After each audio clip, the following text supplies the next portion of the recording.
먼 옛날 제주 땅에 발라무토라는 이가 살고 있었습니다. 그는 도술이 뛰어나기로 소문이 자자하였던 이로 옥황상제의 눈에 띄어 해와 달을 관장하는 일문관이라는 관직을 맡게 되었습니다.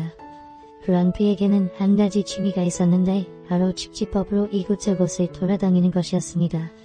한 번은 바다를 건너 강남 천자국이란 곳에 가게 되었는데 밤이 깊어 묵을 곳을 찾다 천동을 관장하는 천동 대신의 집 문을 두드리게 되었습니다.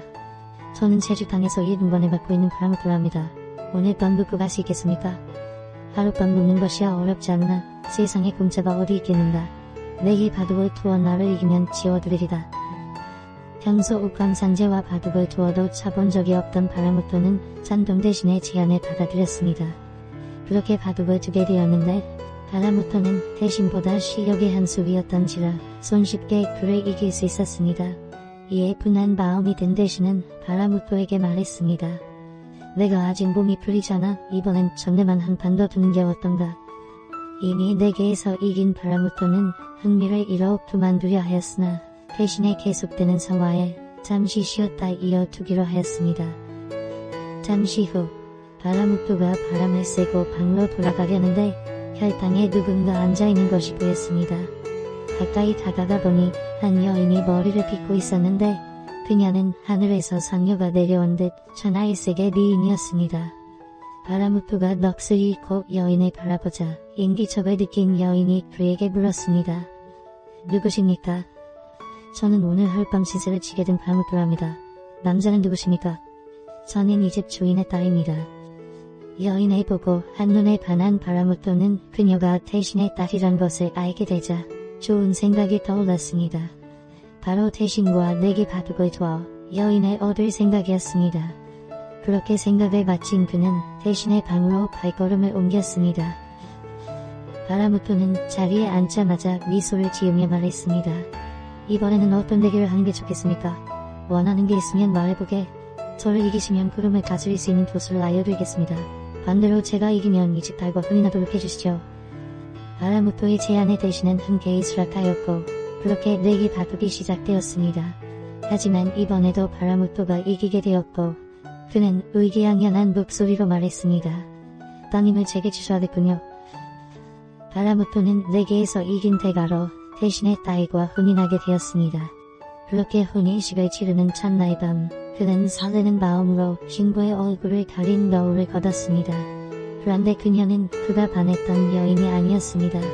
심지어 천하박색이라 할 만큼 못생긴 얼굴이었습니다.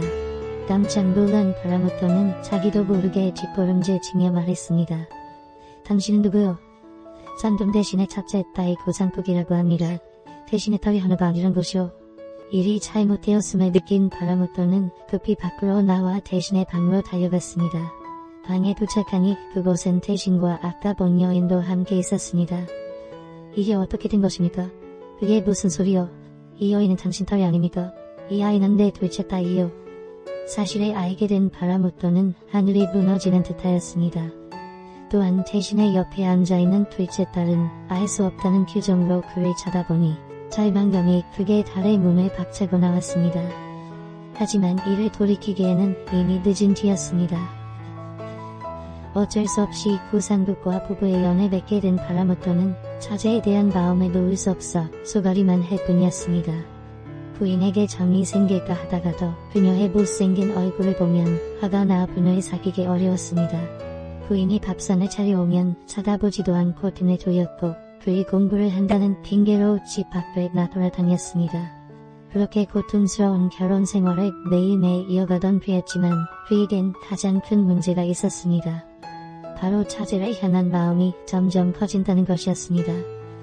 시간이 지나 발라무토는 쌍사병이 심해져 시름시름 앓게 되었고 이렇게 앓다간 죽겠다 싶어 처제를 불러 말했습니다. 내가 처제를 처음 봤을 때 한눈에 반했습니다. 그래서 당신과 혼인하기 위해 장인과 내게 바둑을 두었는데 그만 당신의 언니와 혼인하게 되어버렸지 뭡니까? 돌이킬 수 없단 걸 알지만 마음이라도 전하면 나을까 싶어 이렇게 말하게 되었습니다. 이야기를 들은 처제의 표정이 심상치 않았습니다. 그녀는 갑자기 눈물을 흘리며 조심스레 입을 열었습니다. 처음 형부를 마주하였을 때 저 역시 한눈에 반했습니다. 그런데 언니가 형부에게 시집을 간다는 말을 듣고선 하늘이 무너지는 줄 알았습니다. 그래서 형부와 마주칠 때마다 속이 타들어가 마음을 잡지 못해 힘들었었는데 이렇게 말씀해 주시니 너무 기쁩니다. 서로 같은 마음을 갖고 이리 살 수 없습니다. 그러니 내 고향으로 같이 도망갑시다. 서로의 마음을 확인한 이들은 그 자리에서 뒤도 돌아보지 않고 바다 건너 한라산으로 도망을 갔습니다. 고상국이 집에 돌아와 보니 바라무토는 집에 없었습니다. 평소처럼 밖에 나돌아다니는가 싶어 한참을 기다렸는데 며칠이 지나도 돌아오질 않았습니다. 그런데 사라진 것은 남편뿐이 아니었습니다. 남편이 사라진 날부터 여동생도 보이지 않았고 그 둘이 같이 도망을 갔다는 걸 알아차렸습니다. 그녀는 두 사람의 배신으로 분노에 차오르게 되었고 이들이 보이기만 한다면 바로 죽이겠다 다짐하였습니다. 그러곤 작은 무쇠의 활과 무쇠 화살을 둘러매고 한라산으로 향했습니다. 얼마 후 고상국은 한라산에 도착하였고 그녀가 온 것을 알아차린 바라무토는 돛으로 구름을 움직여 몸을 숨겼습니다. 그러자 한라산은 사방이 안개로 자욱해졌고 낮인지 밤인지 알 수 없을 정도였습니다.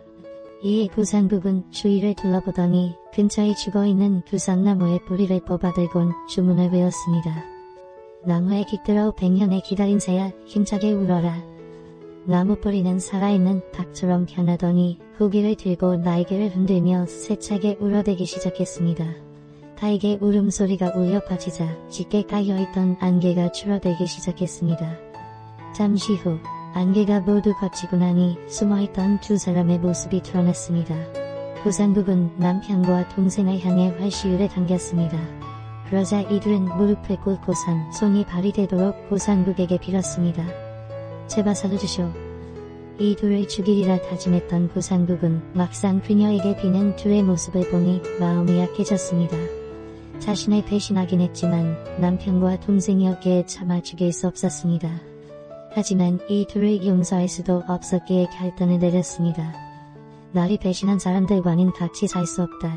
고향으로 돌아가 같이 사는 것도 부끄러운 일이니 이곳에서 땅과 물을 가리고 사람도 갈라 따로 살아야겠다. 말을 마친 고상국은 하늘을 향해 활시위를 힘껏 당겼습니다. 그러자 화살은 한참 동안 하늘을 돌더니 이내 서귀포 흙이 흙담에 떨어졌습니다. 이리로는 땅도 물도 사람도 내 차지다. 그러니 이곳에 얼씬도 하지 말거라. 뒤이어 바라무토가 활시위를 당겨 화살을 쏘았습니다. 그러자 화살은 서귀포 앞바다 쪽 서귀리로 떨어졌습니다.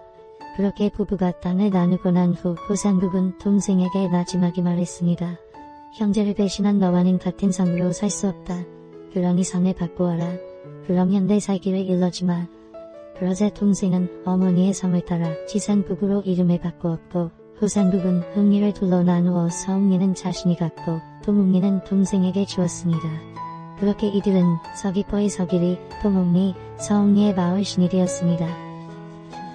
마을이 나뉘고 얼마 뒤 지산국 마을에 살고 있는 사람들이 집을 짓기 위해 고상국 마을에 나무를 벤 일이 있었습니다. 이에 고상국은 자신의 것을 빼앗아간 것에 화가 나 나무를 베어 간 사람들에게 벌을 내렸고 그들은 한날 안시에 죽게 되었습니다. 그렇게 금기를 어기면 큰일이 난다는 것을 알게 된 사람들은 다른 마을 간에는 땅을 사고 팔지 않았고 혼인을 하는 일도 없었습니다. 설령 혼인을 하게 되더라도 혼인 후 잘 살지 못한다 하여 버리게 되었습니다. 이후 새 마을의 사람들은 서로의 땅과 물 그리고 사람을 넘보지 않았다고 한다고 합니다. 실제로 제주도 서귀포에 있는 서귀 본향당에선 이들을 모시는 단제를 지내고 있습니다.